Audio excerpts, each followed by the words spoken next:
Good morning. Thanks for clicking on my video. And just another day of doing chores. Today we're gonna have to do a few different things, I guess, out here at the cows. We're gonna get them some new hay, and then we're gonna go and get that barn bedded. Obviously it's about time, and we're gonna do it while it's nice and frosty out here. The ground is hard. We've had rain for quite some time, so everything was a big muddy mess. So we'll get hay and everything moved before this beautiful sunrise gets everything thawed out and turns it back to slimy mud for a little bit. So we'll go get the tractor, get that warmed up, and get after it.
So right now we don't bale our own hay. We actually pay one of our neighbors to do all of our cutting, raking, and baling, and that goes for the hay and then the corn stalks. Don't mind the different size bale and wrap kind of on that line there. That is because we had baler monitor issues during like second cutting, and so one of the other neighbors came in and helped, and he got it baled up before the rain came. So really blessed with really blessed with great neighbors. But that's how it is out here.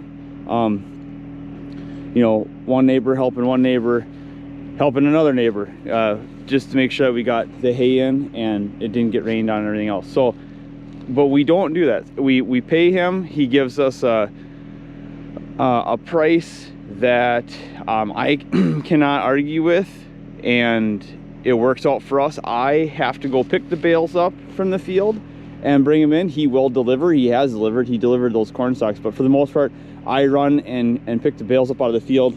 Some of them come from back there, and then I can go over. We have some fields up in the front here and then across the road, so it's really not that far at all to go get them.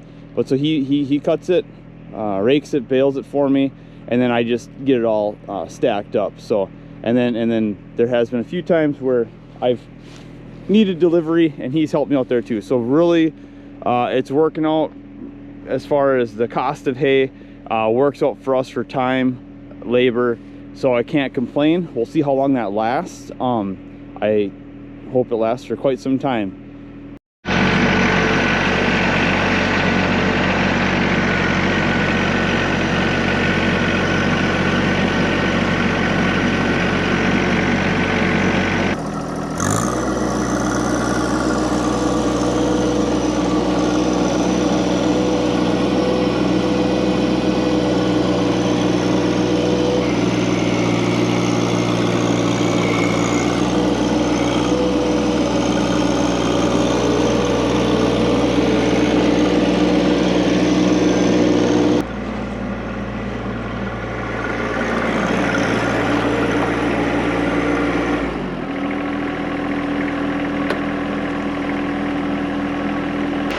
Okay, so one of the things that I wanted to point out, kind of goes back to that whole thing of how everybody's operations are different depending on what stage you're in and what you're all doing, and which, you know, all that kind of stuff.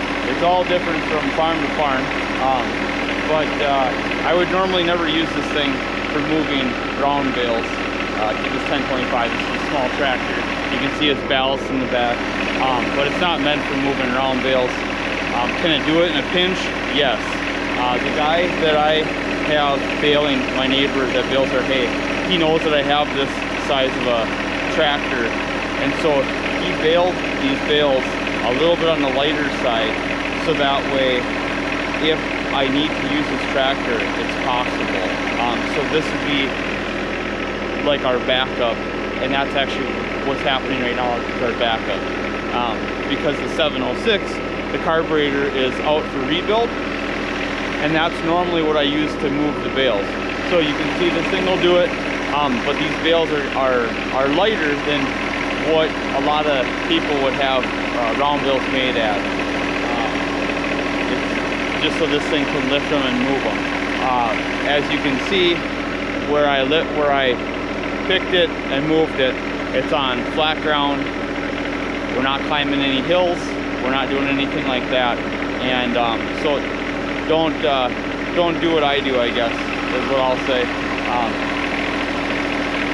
You know, or do at your own risk, I guess. But you have to be smart when you're using equipment and use equipment for what it was designed and built for. So this one here, probably not so much for moving around bales, but we're in a pinch and it's keeping us moving and it keeps the cows fed.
So this is what the inside of this barn looks like.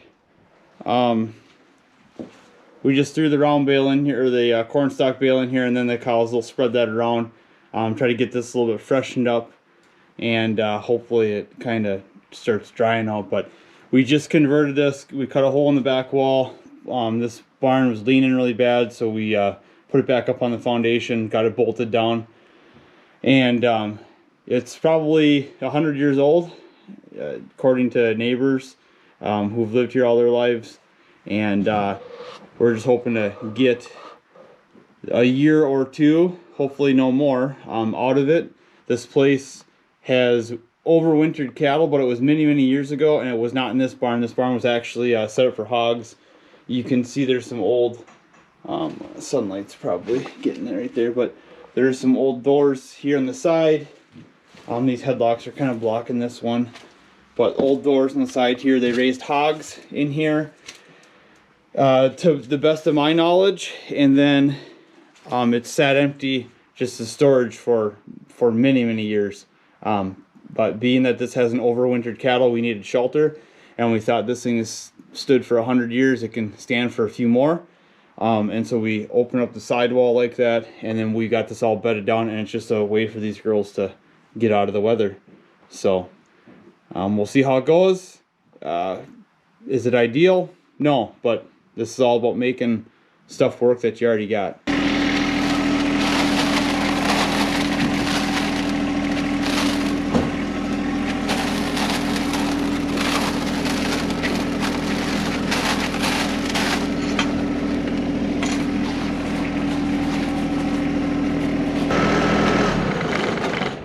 All right, so that's gonna be it for this morning's chores out here at the cattle.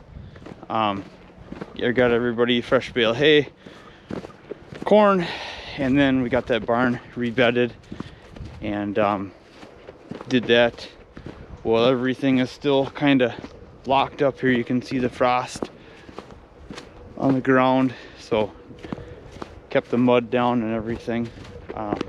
Yeah, appreciate you clicking, tuning in, and have a blessed rest of the day. Take care.